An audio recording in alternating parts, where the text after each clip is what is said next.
ಚರಿತ್ರೆ ಎಂಬುದು ನಮ್ಮ ಪೂರ್ವಿಕ ಮಹಾತ್ಮರ ಅದ್ಭುತ ಘಟನೆಗಳಾಗಿವೆ.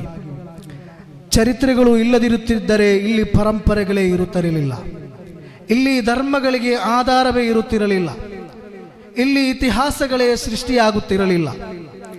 ಇತಿಹಾಸ ಮರೆತವನು ಯಾವತ್ತಿಯೂ ಕೂಡ ಇತಿಹಾಸ ಸೃಷ್ಟಿಸಲಾರ ಎಂಬ ಡಾಕ್ಟರ್ BR ಅಂಬೇಡ್ಕರ್ ರವರ ಮಾತು ಅಕ್ಷರಶಃ ಈ ಜಗತ್ತಿನ ಮುಂದೆ ಚರಿತ್ರೆಯ ಮಹತ್ವವನ್ನು ಎತ್ತಿ ಹಿಡಿಯುತ್ತಾ ಇದೆ. ಮಾತ್ರವಲ್ಲ, ಅದರಲ್ಲೂ ಅತ್ಯಂತ ವಿಶಾಲವಾದಂತಹ ಅತ್ಯಂತ ಪುರಾತನವಾದಂತಹ ಚರಿತ್ರೆಯಾಗಿದೆ ನಮ್ಮ ಈ ಭಾರತದ ಚರಿತ್ರೆ. ಆದರೆ ಕೆಲವೊಂದು ಶಕ್ತಿಗಳು, ದುಷ್ಟ ಶಕ್ತಿಗಳು ಭಾರತದ ಸುಂದರವಾದ ಚರಿತ್ರೆಯನ್ನು ತಿರುಚುತ್ತಿರುವಂತಹ ದೃಶ್ಯಾವಳಿಗಳು ನಾವು ಕಾಣುತ್ತಲೇ ಬರುತ್ತಾ ಇದ್ದೇವೆ. We the people of India, ನಾವು ಭಾರತೀಯರು ಎಂಬ ಸಂವಿಧಾನದ ಮನೋಭಾವದೊಂದಿಗೆ ಎಲ್ಲ ಧರ್ಮದವರು, ಎಲ್ಲ ಜಾತಿಯರು, ಧರ್ಮವುಳ್ಳದವರು, ಧರ್ಮ ಇಲ್ಲದವರು, ಹಿಂದೂಗಳು, ಕ್ರೈಸ್ತರು, ಮುಸಲ್ಮಾನರು ಎಂಬ ವ್ಯತ್ಯಾಸವಿಲ್ಲದೆ ನಾವೆಲ್ಲರೂ ಒಂದೇ ತಾಯಿಯ ಮಕ್ಕಳಂತೆ ಈ ಭಾರತ ದೇಶದಲ್ಲಿ ಜೀವಿಸಬೇಕಾದಂತಹ ಭಾರತೀಯರು.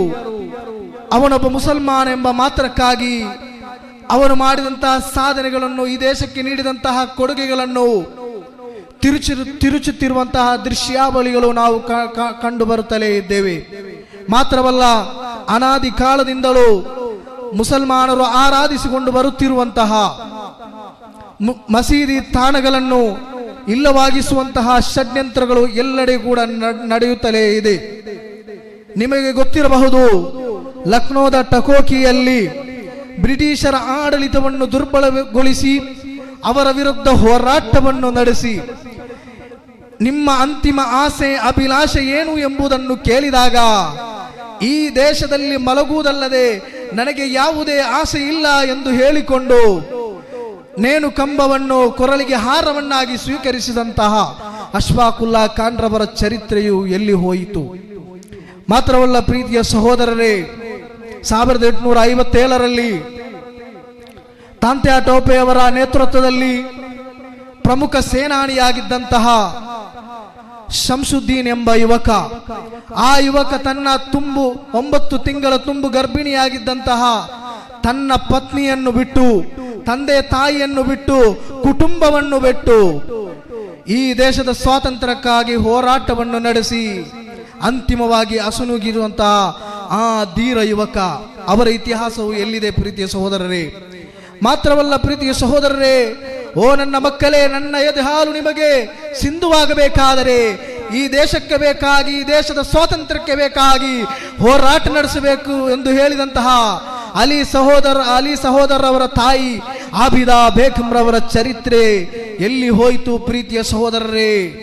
ಮಾತ್ರವಲ್ಲ, 1757ರಲ್ಲಿ ಈ ದೇಶದ 1 ಇಂಚು ಮಣ್ಣನ್ನು ಕೂಡ ಕೊಡಲಾರೆನೆಂದು ಗರ್ಜಿಸಿ ನಡುಗಿಸಿದಂತಹ ಬಂಗಾಳದ ನವಾಬ ಸಿರಾಜುದ್ದೌಲಾರವರು 1757ರಲ್ಲಿ ಪ್ಲಾಸಿ ಕದನದ ಮೂಲಕ, 1764ರಲ್ಲಿ ಬಕ್ಸಾರ್ ಕದನದ ಮೂಲಕ ದೇಶದಲ್ಲಿ ಮೊಟ್ಟ ಮೊದಲಾಗಿ ಬ್ರಿಟಿಷರ ವಿರುದ್ಧ ಹೋರಾಟ ನಡೆಸಿದಂತಹ ಒಬ್ಬ ವ್ಯಕ್ತಿಯಾಗಿದ್ದರು.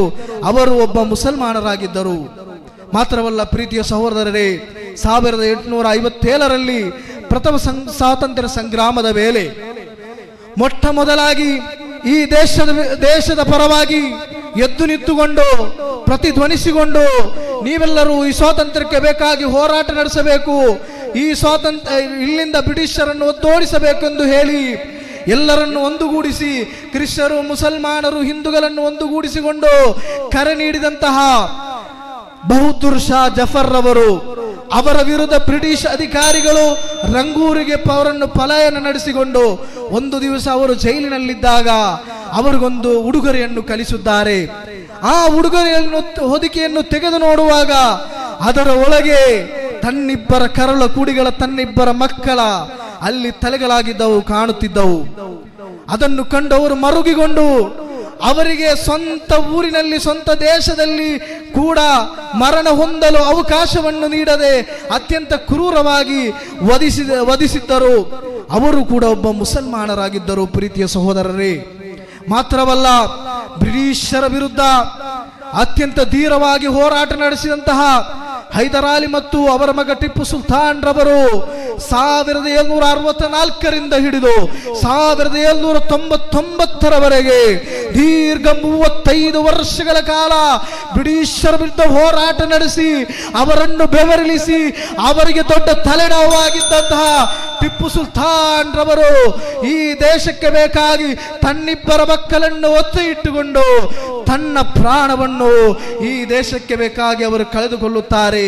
ಅವರದು ಪ್ರೇಮವಲ್ಲವೇ ಪ್ರೀತಿಯ ಸಹೋದರರೇ?